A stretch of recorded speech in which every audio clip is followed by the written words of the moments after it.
and stakeholder analysis. We'll go through a bit of the headlines. In Lagos, Navy rescues suspected victims of human trafficking. Explosion death toll rises. Presidency, Senate responds. Fiscal presence not required to govern, says Onanuga. Senate investigates alleged DSS invasion.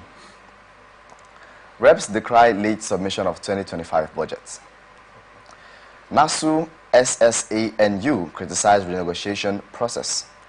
We'll take a short break, and when we return, we'll get to know our guests and dive straight into the stories. Stay with us.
Welcome back to the show.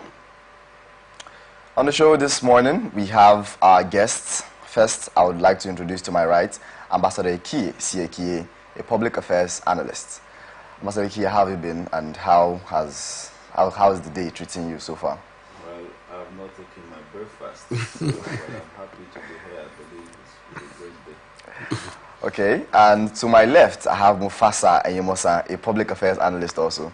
Mufasa, how has it been? Well, I'm good, and you seem to be on the bright side this morning. Well, I'm actually not taking my breakfast. Also, okay. We're hoping to see a situation where we'll see free food that we can eat. We can avail ourselves with the opportunity. But all the same, it's always a pleasure. Yeah, we'll always be looking forward to that. I'm also looking forward to that. We'll go straight to the first story on hand, starting from Lagos State, where Nigerian Navy Forward Operating Base, FOB, in Badagry, Lagos, rescued and handed over 9 suspected victims of human trafficking to the National Agency of Prohibition of Trafficking in Persons, which is NAPTIP. The rescues occurred on October 11th and 13th following incidents where young women were intercepted during routine stop-and-search operations at T-Junction and Tugedi Island in Badagry. On October 11, 5 young women aged 19 to 32 were found traveling from Mile 2 Lagos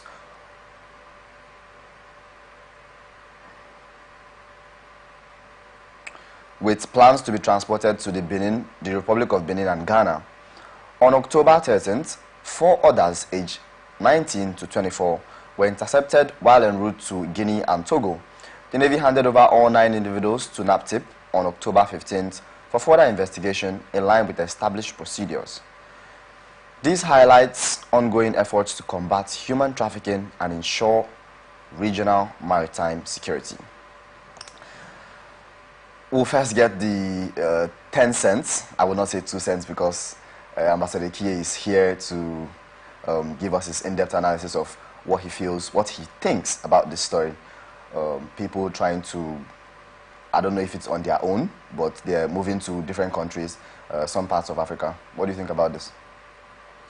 It's a sad experience that they did not succeed because very many Nigerians feel Nigeria is very hard and very difficult, and if there's any opening for them to leave the country for survival, which I think is the reason for trying to leave the country. Because if the country is very well, I don't think anybody in his sound mind would want to live in a very harsh condition, because the process of exiting the country through the process of trafficking is very, very harsh, going through rough and dangerous path. But in any way, I'm not saying that it's a good thing to try to get involved in trafficking. But I'd like to also ask, where are the traffickers if the bone of contention is trafficking? Because there must be a trafficker. There must be people who are responsible in this illicit act. Is it that something has went wrong behind the back? Maybe money have exchanged hands from the dealers, and then the victims are the ones that have been paraded. I think we'll be interested to know what has happened, if those who are involved in this crime have actually absconded, or they couldn't lay hold of them. So the system should see what could be done. But again, I would also want to state that the people who wanted to leave the country by this means of illegal routing, there should be a kind of you say interrogation. The interrogation should not just be in a harsh way, because a normal and responsible person will not want to go through that process of leaving the country. There should be a kind of psychiatric counseling, a kind of discussion, not just interrogation in a hard way. But if it's interrogation in terms of knowing why, what happened, and all that, and they discover genuinely that these ones would have loved to remain in this country, but not for no means of survival, I think the agency, all these citizens of this country, they are not thieves.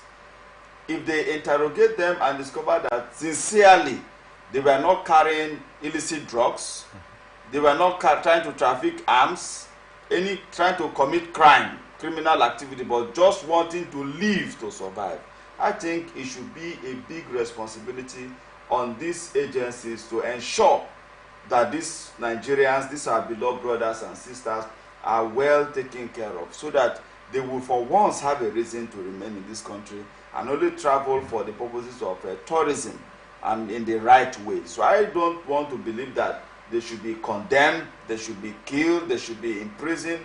A hungry man may not know the law because he's angry and he seems helpless. I'm not saying hunger is a reason for lawlessness, but I'm only speaking that the way the country is and the way some people are finding it difficult to survive, they are only looking for any suggestions and recommendations. But I would also like to advise that no matter how the country is tough, do not expose yourself to unnecessary danger, because you may not know the lion that is waiting for you. There are some whose organ have been removed, some have been killed in trying to leave the shore of this country. There are so many organ harvesters, there are so many criminal-minded people who lure people into this kind of activities. So I think it's condemnable, and I think government too should not just see it as a reason to penalize these ones, but they should cancel them. If they are really, really into criminal activities, then I can feel that justice should be hard on them. but there are justice that should be fair on them to have a better life. Okay, we've heard from Ambassador Kiye. We'll now move on to Mufasa to get what he thinks. Is this commendable or condemnable?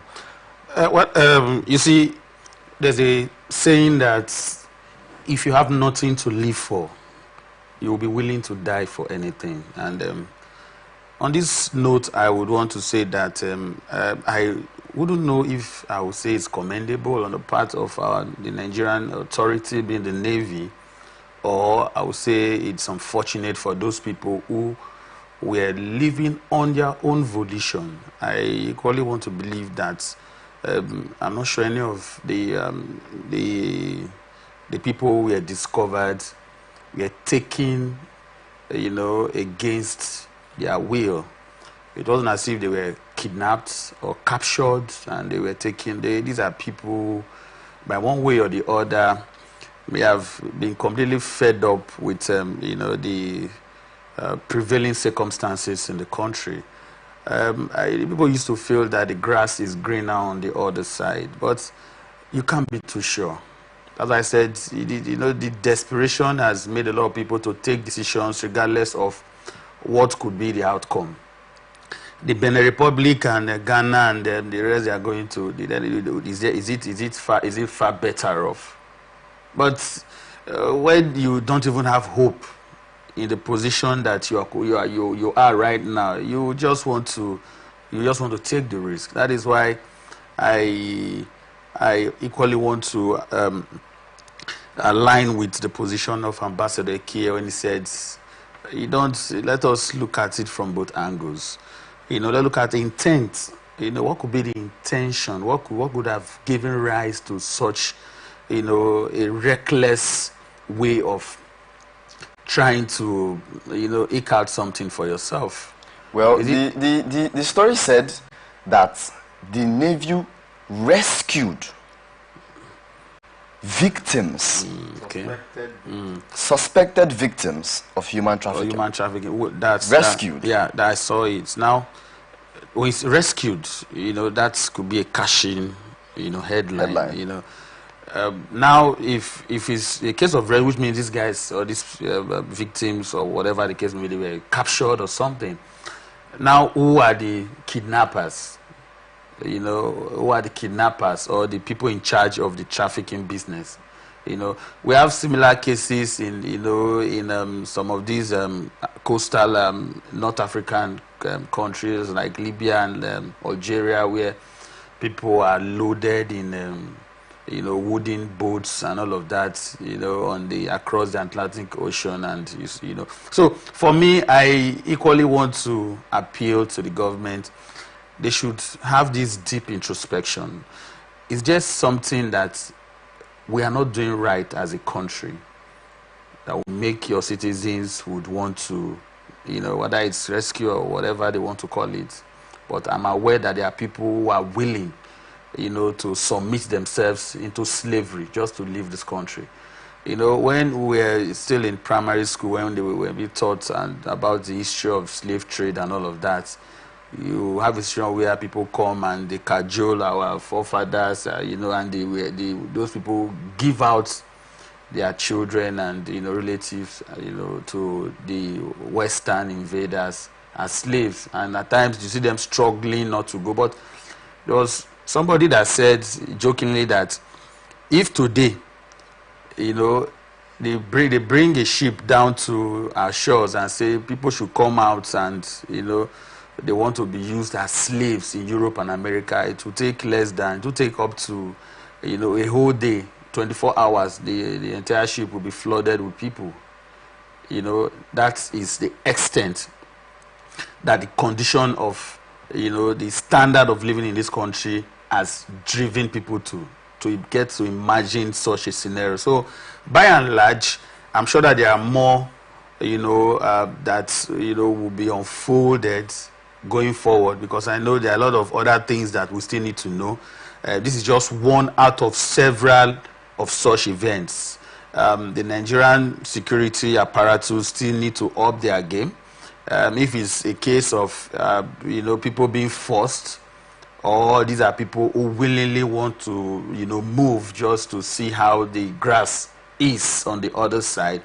These are issues that we need to discuss. The governments need to see how to, reduce the level of pains and sufferings that people are going through that would, make people want to do a thing like that. So I think government has so much to do: enlightenment, providing of jobs, making policies that will, instead of people, taking people away from this country in such a manner, we want to see people coming into this country, because of the potential, because of the economic viability in the country, not, what we're experiencing today.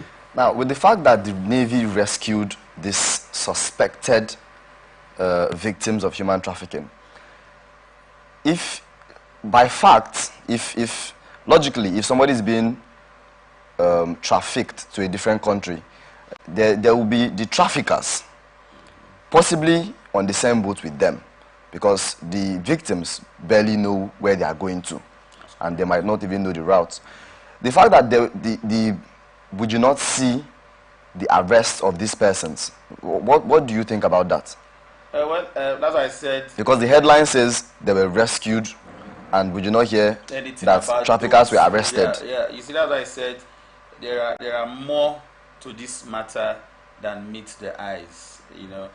This is a syndicate arrangement. It's not something that somebody just wake up one morning and decided to go into a business that you don't have certain backings and connections.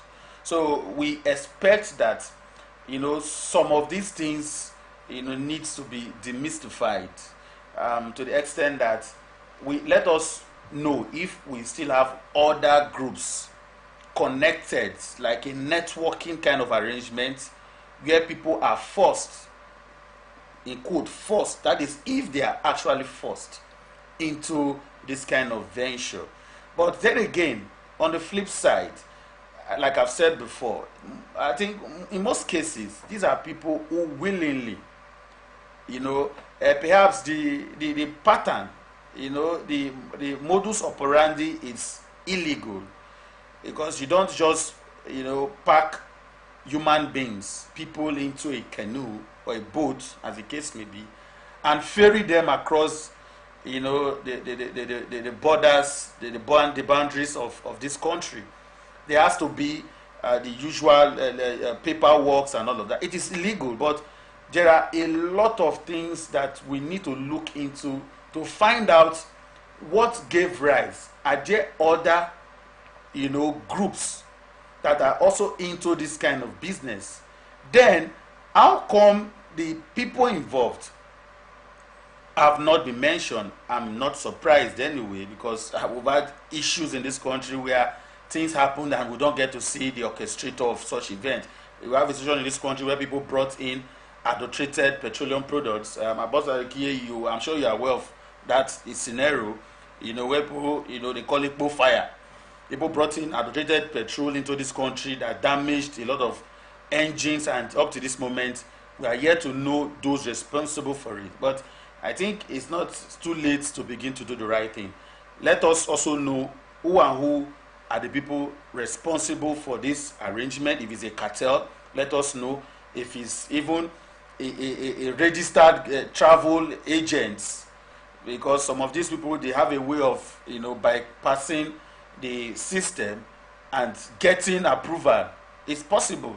People getting approval for illegal businesses. So we need to know, like rightly said, they've not mentioned anybody, but in the time to come, in the days to come, we hope to see more, of these things unfold, so that members of the public can be availed with some of this information. Ambassador Kie, what do you think about the fact that these persons have not been caught yet? Well, let me commend the Nigerian Navy now for rescuing the suspected victims. What we do not know is at what stage or condition they were rescued. Were they abandoned at the shore of the coastal area, or were they having a boat mishap, and that the Nigerian Navy had to go and rescue them? Because what we have seen, they say they are suspected victims of human trafficking. which means the Navy is not very sure of their identity even. So that's why they have handed them over to the agencies responsible for such kind of suspicious acts. So the Navy has done their own, so we commend them, and we want to ask the Nigerian Navy to do more in protecting our coastal areas. We want to salute you. Again, we also want to encourage the agencies responsible for human rights trafficking and all of that to now do the needful in terms of investigation. I'm sure when they interact or interrogate the suspected victims, they'll be able to know what and how they got to the point where the Nigerian Navy rescued them. So I believe that the Navy has done their own role, and then they have also done what is lawful and needful by handing them over to the right agency. So it behoves on the agency to now interact with them. I'm sure after interfacing with them, they'll be able to get the information that will lead to the knowledge of how they got to that place and whoever that is responsible. Okay, finally on this story, how do you think this can be stopped going forward? Well, this is a story that is like Genesis in the Bible, that it is progressive. Maybe it has, I don't think it has gotten up to the point of Malacca or Mike, Revelation. No, it has not. So stopping it, I don't think, if it's something that would have been an old story now, will not be recorded, because it's like a daily occurrences. So I think it's a big business for those who are into that area. I only want to give advice, because when a man is determined and see source of livelihood in what he's doing, telling him or her to stop it is only what the army. If the Nigerian Navy are not able to stop it, the Nigerian police, the DSS, the Nigerian Army, Civil Defense, I do not think a key has a power to stop it. So I think it's only an appeal to those who are into those nefarious businesses that you can look out for another kind of business. Hence, you have international knowledge of transacting. I think you can leverage on that contact you have to do other legitimate businesses. So I think have pity and have mercy. Sometimes they see it as doing favor to those who they are trafficking. You see the challenge about it. Some people willingly go and beg. I won't travel, I beg, help me. So they are not even seeing it as something wrong. They see it as something they are doing to aid people to survive. So I want to also call on Nigerians that it's a good thing that you want to live for a better, a greener pasture, but I also want to encourage you that God's time is the best, and anything you want to do, try to follow the right ways. There are right ways, though it's expensive, but you can still get it if the good Lord says there is a greener pasture for you in a foreign land. So let us not take laws into our hands. Let us not risk our lives because we want to survive. You can risk your life within your fatherland lawfully, not unlawfully. Because if, for instance, the naval people were not professional, they can waste them and then call them sea pirates. They can waste them and tag them one thing or the other. So you discover that the danger around this business is not too okay. So I want to say that I believe for now that they are not into drug trafficking. They are not into organ harvesting. But when the agency gives us back the report, I'm sure, like my brother Mufasa tries to encourage, that it's also good for us to know how come this scenario took place. It will put the agency in a very right image. We'll move on to the next story now, where President Bola Tinubu has taken decisive action following the tragic fuel tanker explosion in Majia town in Jigawa State on the 15th of October 2024. The incident claimed over 140 lives and left dozens injured when locals rushed to collect leaking fuel from an overturned tanker which subsequently exploded. In response, Tinubu dispatched a federal delegation led by George Akume, the secretary to the government of the federation, to visit the sites, assess the situation, and provide emergency relief, including medical supplies and shelter for affected families. Additionally, the Nigerian Senate called on the National Orientation Agency to increase public education efforts on the dangers of scooping fuel from accident scenes. Senator Babangida Hussaini highlighted the frequent occurrence of such incidents and emphasized the heavy casualties. The Senate also urged security agencies to take proactive measures during similar emergencies and called on the Federal Ministry of Humanitarian Affairs and NEMA to deliver relief materials to the victims. The twin responses from the President and the Senate underlined the need for heightened public safety awareness and a comprehensive review of fuel transportation safety protocols in Nigeria. Ambassador Eki, this just seems like every 5 market days or so we get to hear, or 2 months interval, we get to hear that people went to scoop diesel or fuel from a tanker that had fallen and something happened. I think this same thing nearly happened at Rumokuru Junction some months ago. What do you think about this? Let me sympathize with families and the government of Jigawa State for such kind of negative occurrence that took place. I pray for those who have passed on, may their soul rest in peace. But again, knowing that this product belongs to someone and you want to go and scoop, is a criminal activity. It is an action that is not human. It does not depict, a sympathy. Had it been they are even scooping to preserve it for the owner? Should they be scooping in the first place? I'm only just saying, if you want to be your brother's keeper, you want to risk your life because you want to protect what belongs to your neighbor or to your brother. If you die in that cause, it can be said, oh, this man, these people were very nice people. They died in trying to save and protect what belongs to their fellow Nigerians. But in this case, the scooping is to siphon and collect products that do not belong to you. It's condemnable. It's not only in Jigawa, like you said, in Rivers State it has happened, in several states it keeps happening. When a truck will turn and then the next mindset of the villagers, the people around there is, hey, we have seen maybe whether it's the Lord's blessing. God has favored us, so favor you with another man's product.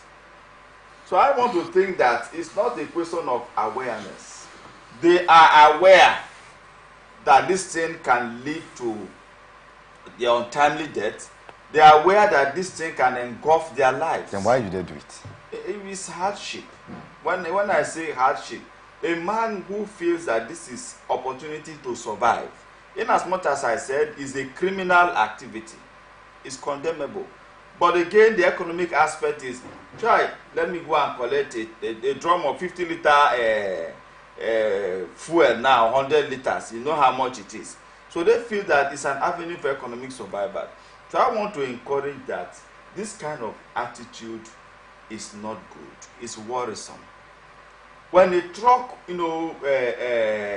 have issues, even with other products, sometimes you see the villagers who are supposed to help, they come to loot those things. Is it the fault of the villagers that they are, because humans react to what they have. If my back has been pushed against the wall, I will react nearly accordingly. Is it the fault of the villagers and the citizens that they are striving to survive at the detriment of another man? You see, it's wrong. What is wrong is wrong. If it's your product that they went to collect that way, you will not be happy because it wants money. Had it been is even government products that they had issues and they wanted to collect it instead of it to waste to survive, I would say relatively it's okay because government is us. Yes. They are government. Taxpayers' money. It's their property. that they have collected, even though it's accidentally. At that point, I will always say, Mr. President, have mercy on them. But in this case, it's somebody's property. You don't winch out your fellow Nigerian that is striving to survive because there was an accident on the way leading to the delivery of his product. It's condemnable, it's not right. But in any case, we are saying that when you see this kind of thing happen, the first thing that should come into your mind is rescue of your life. Stay far from such sin because it's very, very deadly. Those who have gone have gone. May their soul rest in peace. What we are talking now will only benefit those who are alive. So that's why we are saying that those of us who are alive, when you see this kind of scenario, do not run close. It's not something National Orientation Agency will do.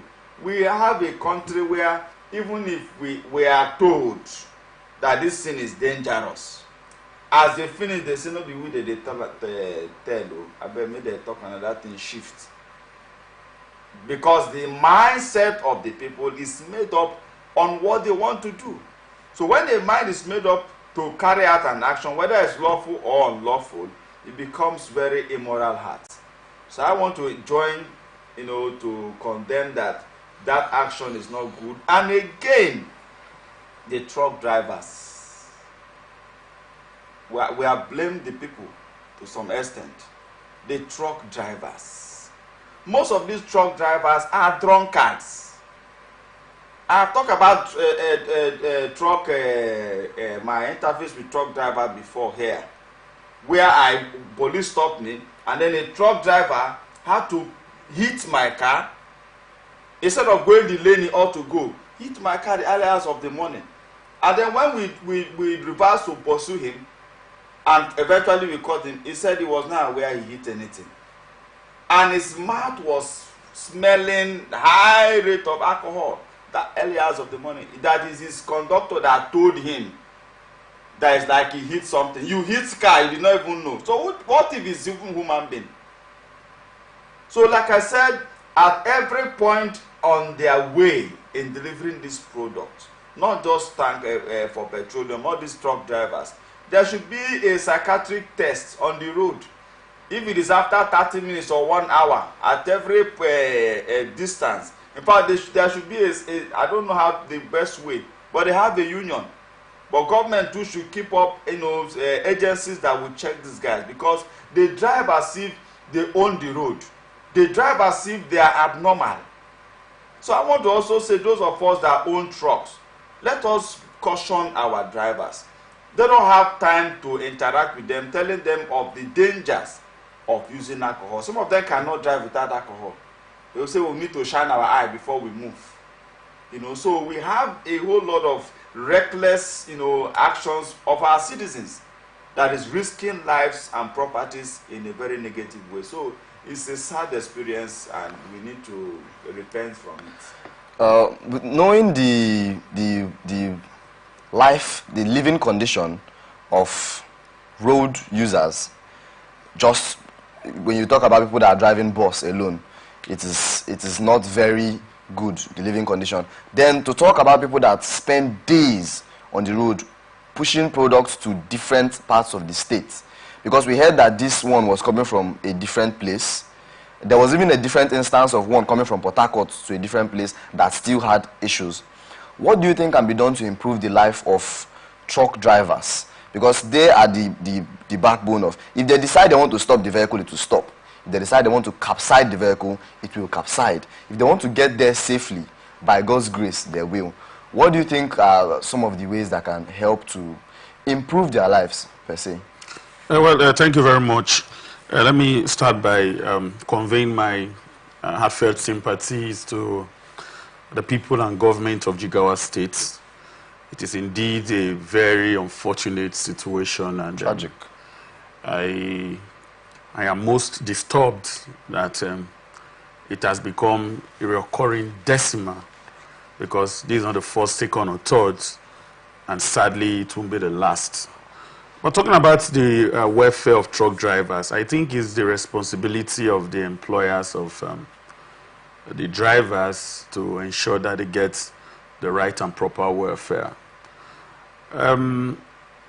Welfare alone doesn't really solve the problem, because like what my friend Ambassador Kies rightly said, that some of these drivers, they are not regularly on their right frame of mind. Some of them are under the influence of substances.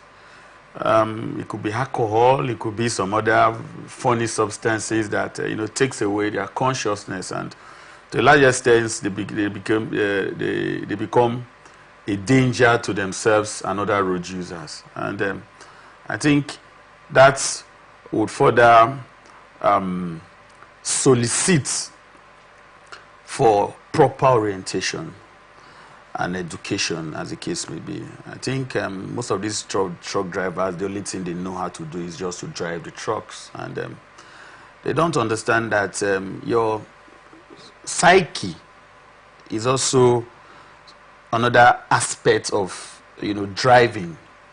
Generally, how much more a truck that carries a highly inflammable material and content, which means they are, in their own case, they have to be more careful on the road. So what is the level of enlightenment, orientation, does most of these truck drivers have? Apart from the fact that they know how to control the machine. Some of them, they just take them to the driving school.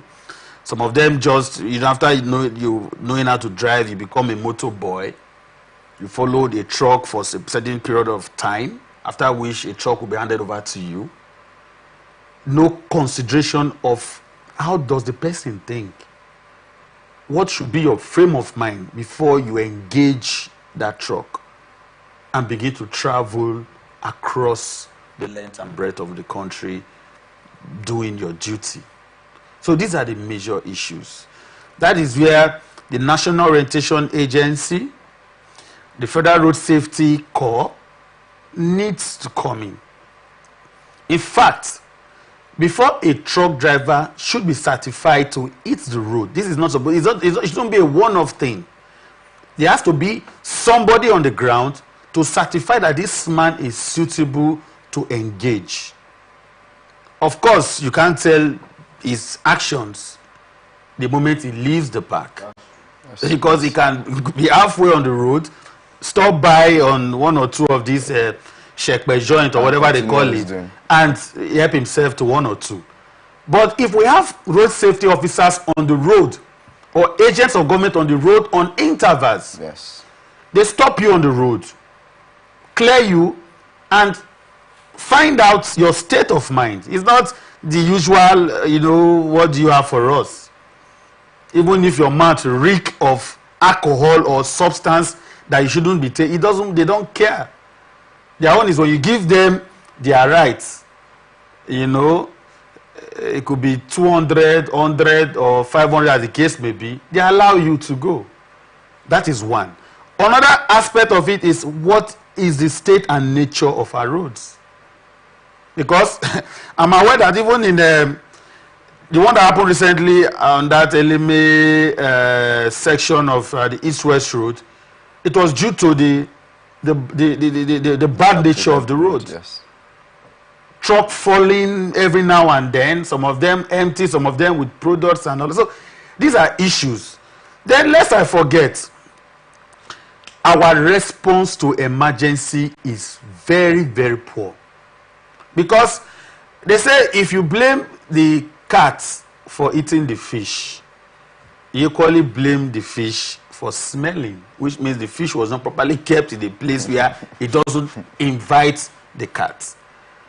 If we have swift response to emergencies, and a truck falls on the road, contents begin to spill out, and the truck did not just explode immediately. I'm sure we have law enforcement agencies around that environment who were just standing and looking. Oh, these people need to hear word. Allow them to. So if we have a swift emergency response system where as soon as that happens, You cordon off that area immediately. You don't allow people to, because it is waste. You can't rescue it. There's no way you can rescue it, because you that is going to rescue the product, your own life is even at risk. So why do we have such scenarios?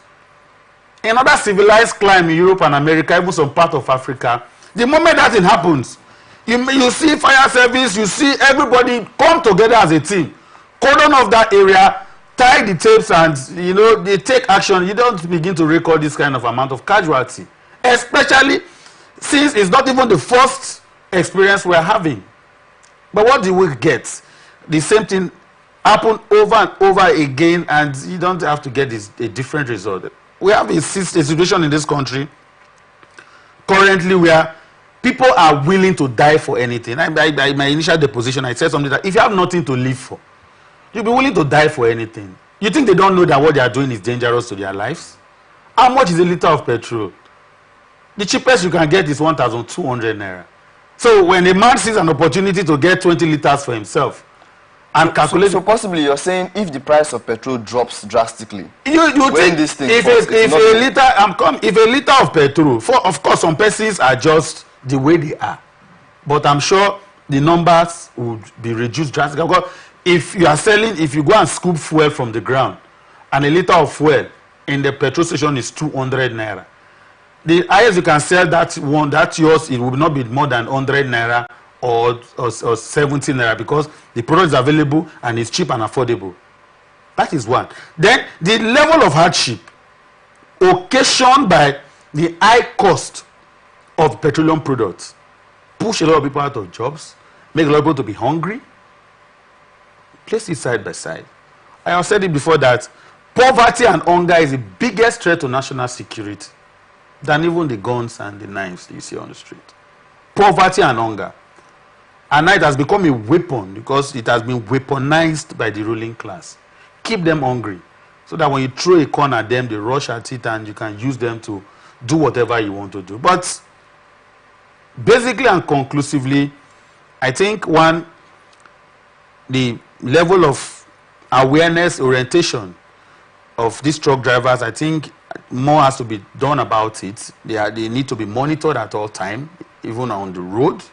Secondly, our response to emergency, we need to work on it drastically, so that when things like this happen, you see immediate actions. We don't get proactive, they respond palliative and relief materials and all of that. It shouldn't get to that extent. Let us stop it before it even starts.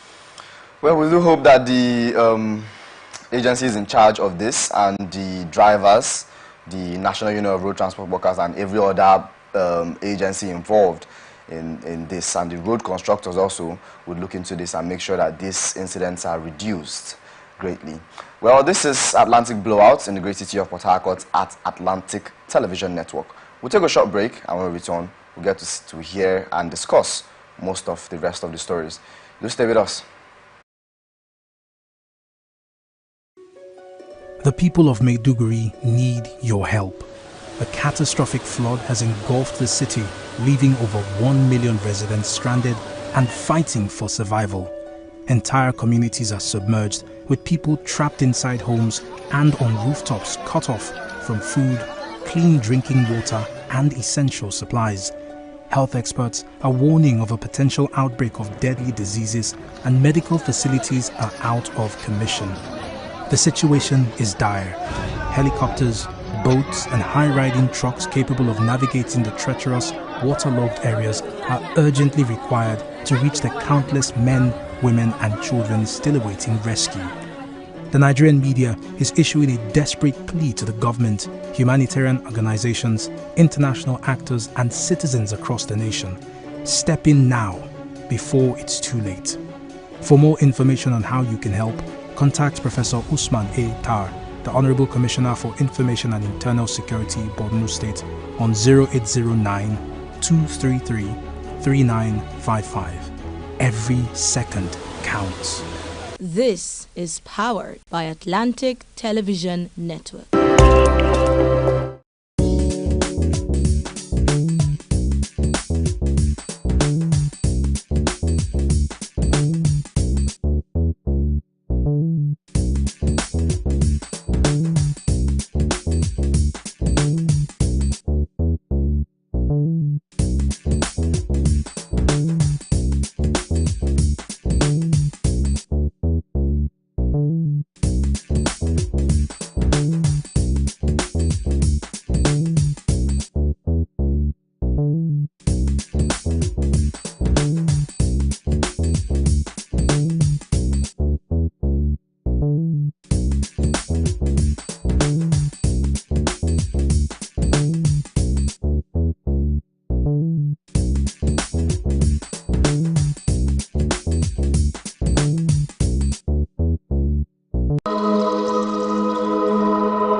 welcome back to Atlantic Blowout. We'll go straight into the next story.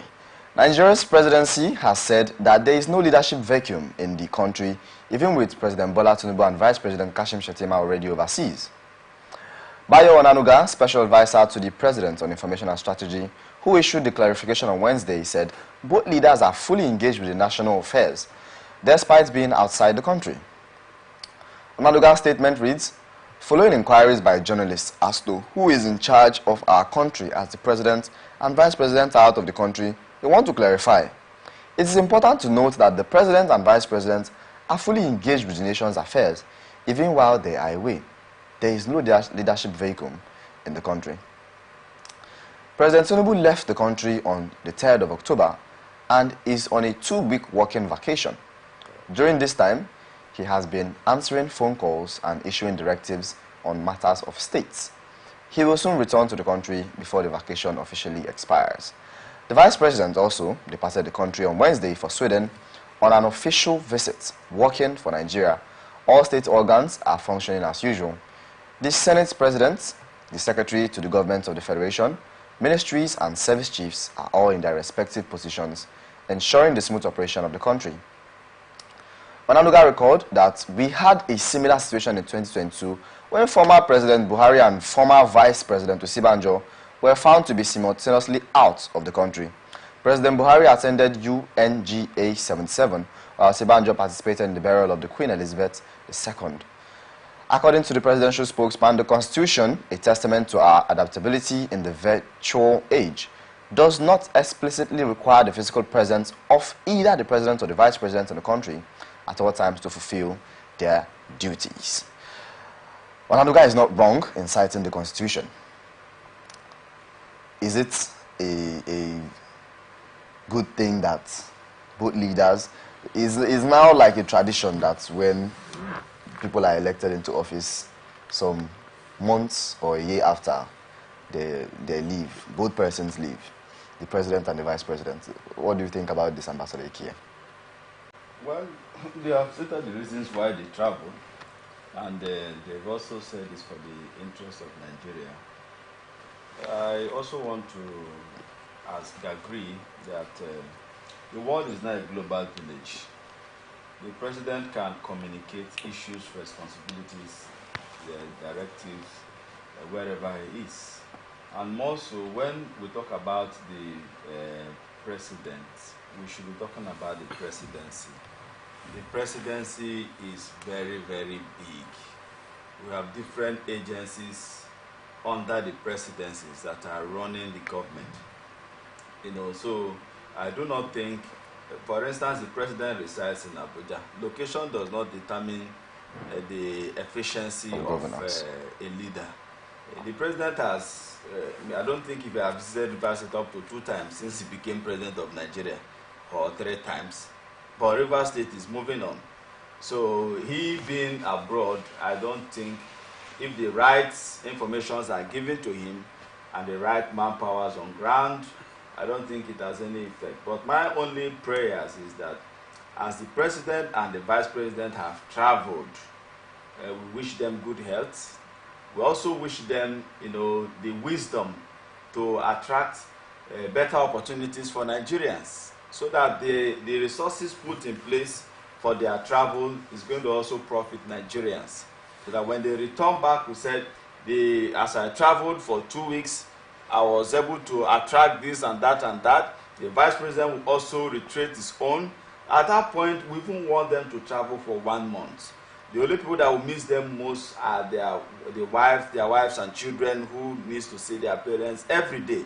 But for those of us who they are very far from us all the time, we will not really miss them, even if they travel for 1 month or 2 months. In as much as when they come back, they will tell Nigerians what they have brought, and then we see the result of their travels. Traveling is not a bad thing. They also need to travel to expose themselves more and what is happening. After all, it's not a crime if the President also travels, because the more they travel, the more money they will also make, because there is also traveling allowances too. So I think the year is also ending. The budget that is meant for the presidency also needs to be exhausted. And part of the way to exhaust it is to go about official activities that will ensure that Nigerians move forward. So I don't think my president traveling is not a bad thing. But when you come back, remember that Ambassador K is waiting for you.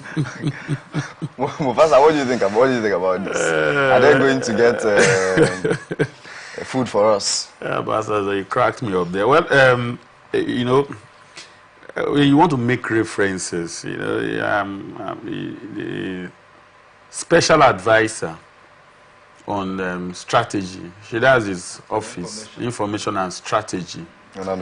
At times when he speaks, I just wonder if they think Nigerians are completely ignorant people.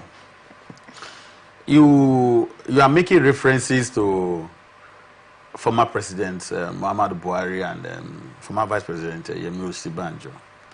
I was thinking you would have cited presidents of other countries that are doing well. You know, let us cite examples that will put us in a proper landscape. There's nothing wrong, like what Ambassador Kie, right? If you want to travel, travel. But you know, we are in a I don't know the best word to describe the current situation that we are in this country. That the president and the vice president will be out of the country at the same time. It really beats my imagination, because it's not as if all is well. That will not say, okay, all is well, you can go on vacation, you know, in Europe and begin to drive around and enjoy yourself. You know, how many times as the president of the United States of America left America on vacation in another part of the country? It's even a security threat, because you shouldn't feel more safer in any other places other than your own country. By fact, yes. You know, there's not a place in the world that you should feel more safe as a president than your country. You know, but in our own case, it's a complete far cry, because for them, Nigeria is not up to the standard where they need to stay. And so for me, yeah, they've come to explain. It's expected that they always come to explain, but it doesn't sit well. It doesn't sit well for me, because it's not as if all is well. So they should do more, you know, more explanation. They should do more explanation. That's what I have to say, but it doesn't sit well for me. Well, we do hope that the president and the vice president do come back with positive news of foreign investments back into the country. Move on to the next story, where the Senate has launched an investigation into an alleged plot involving the Department of State Services, which is the DSS, in taking over the National Assembly as part of a purported plan to impeach Senate President Godswill Akpabio. The rumors suggest that some northern senators dissatisfied with President Bola Tinubu's administration may be behind the move. During the October 16th plenary session, Akpabio denied the allegations, dismissing them as fake reports, and assuring that the Senate remains calm. He directed the Senate Committee on Special Duties, led by Senator Shehu Kaka, to investigate the claims and report back within 24 hours. The investigation aims to uncover the facts surrounding the rumors and address any potential instability within the legislature. The controversy began after reports surfaced suggesting that DSS operatives have taken control of the National Assembly, sparking speculation about a power struggle. This situation underscores existing tensions in Nigeria's political landscape and the need for stability amidst economic challenges and governance reforms. The previous story said that the president and vice president are out of the country. The next story is saying that there's power struggle. What do you think about this? The power struggle in politics is normal. You know, it's not something that we should even begin to mobilize the DSS and the army and the police and all of that. The business of the National Assembly, impeachment is part of it. So if you are not doing well as a Senate president, of course, you should expect the people to agitate. I mean, it will go down in the history of Nigeria as the first time that there's an attempt, you know, of impeaching the Senate president, or if it has been done before. Yeah, it is. So I really do not see why we should be making a fuss out of it. But I think it's also good that The Senate, as a body, has come out, with that clarification. If the Senate President has said that there is no such plan, so be it. But what I would advise is, if you are not doing well as a leader, if you are not doing well and you know within yourself that you are not doing well, you should expect consequences. And if there is a move to impeach you, then I think it's for you to sit up so that you don't get impeached. Ambassador, if impeachment is the issue, should the DSS be involved in the impeachment of... Well, they are there, the Department of States to ensure law and order. And I want to believe, first of all, that most have rumored that the suspected impeachment may be instigated by the governor of Rivers State, based on the judicial processes that is going on in the court that has to do with the lawmakers and the governor of Rivers State. Some are of the school of thought that the governor of Rivers State feels that in case the assembly, has there been any concrete evidence to back up the fact that the claims, alleged claims that the Rivers State governor has been? Okay. That's why I say it's a rumor.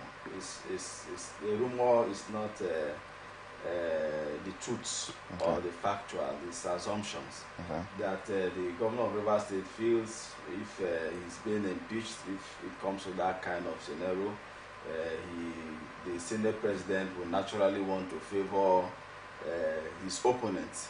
These are assumptions, they are political assumptions. But in any case, I would like to believe that the governor of Rivers State will not want to waste Rivers State resources in trying to wreck the Senate leadership. But again, I would like to state this very categorically clear here, that the position of Senate President was not just encouraged to be given to Senator Godswill Akpabio on the grounds of his strengths.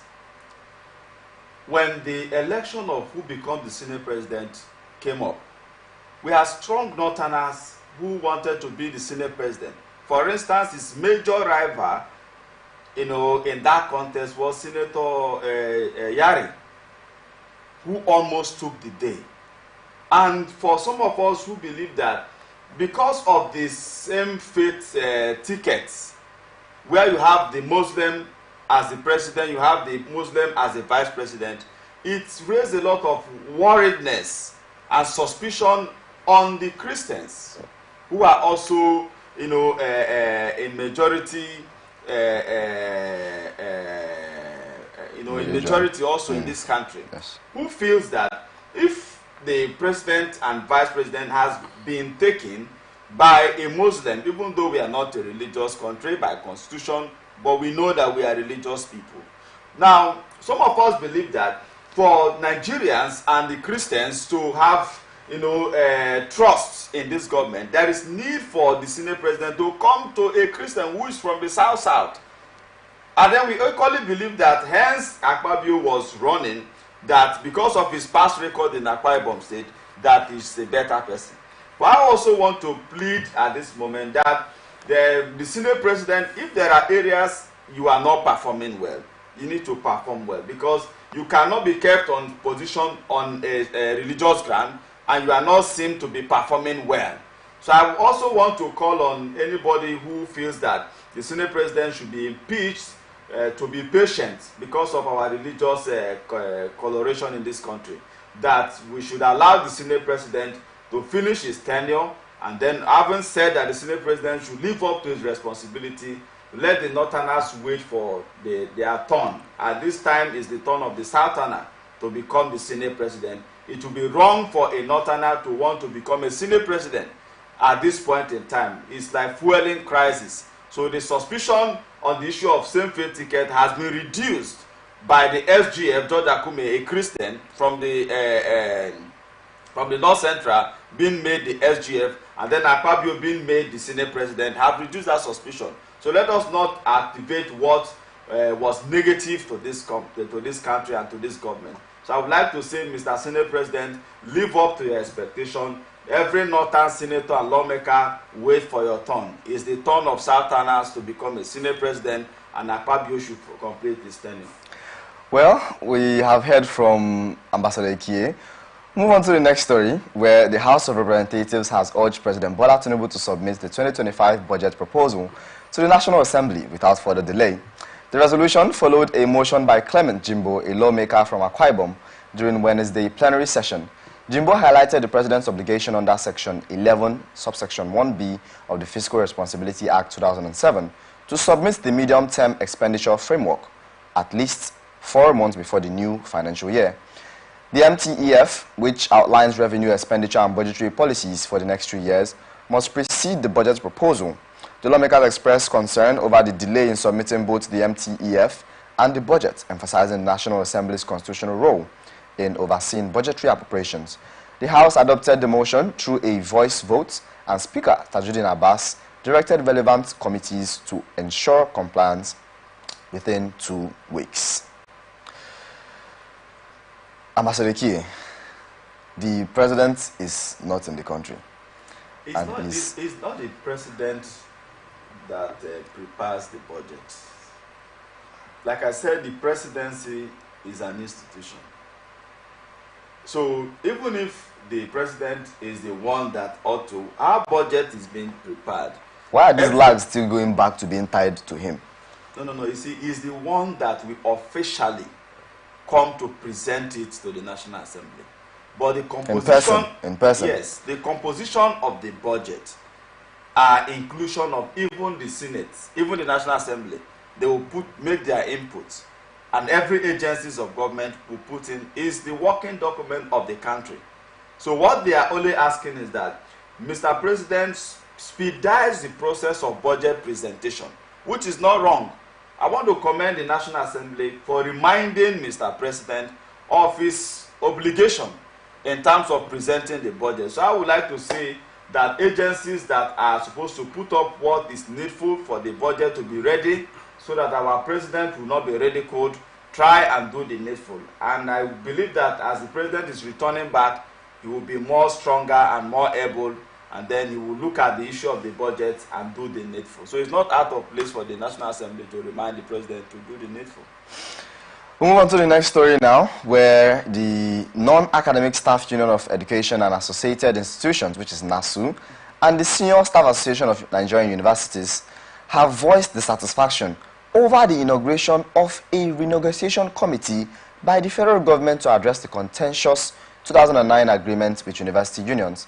In a statement by the Joint Action Committee of NASU and SSANU, the unions expressed concerns about being sidelined, alleging that the process was biased towards the Academic Staff Union, which is ASU. They claimed that the minister's speech mainly focused on ASU, with minimal reference to the non-teaching staff unions, suggesting an unfair renegotiation process.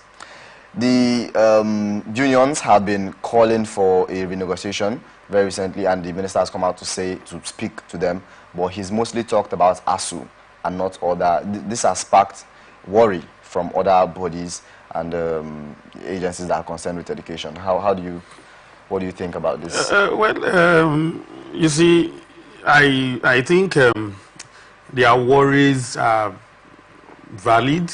Their concerns are valid. I mean, the academic staffs alone cannot run the institutions. In fact, it is even the non-academic staffs.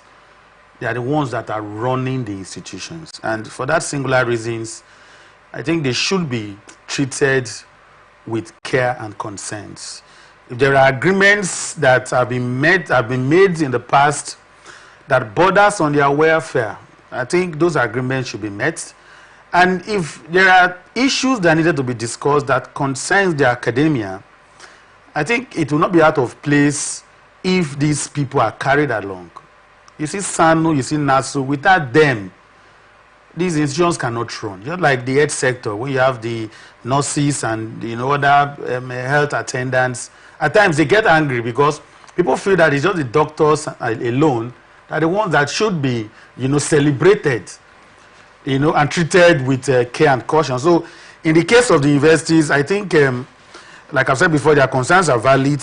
The Ministry of Education should look into it and ensure that they're properly taken care of, so that we don't have a situation where the system will be grounded, because they have the capacity to ground the system, and if they do that, it will be even worse than when ASU go on strike. In a previous story that preceded this, the unions gave the federal government a 15-day ultimatum to act, or else there would be strike implications. And we all know how strike goes in Nigeria when it comes to education. It can drag, the previous one dragged for a very long period of time. Let me also commend them now for coming up to speak up. Because for very many Nigerians, we only know ASU. And that's why even when they went for the meeting, the security people were also, the way they reported, did not give them, cordial respect, the way they give to ASU leaders and membership. That is because they are not well known. The people who are always in the media talking is usually ASU. So I want to believe that now that they have woken up to their responsibilities, first of all, I also appreciate the issue of renegotiations, because the renegotiation is needful, because the decision of, is it 2009? Yes. Yes, and now we are in 2024.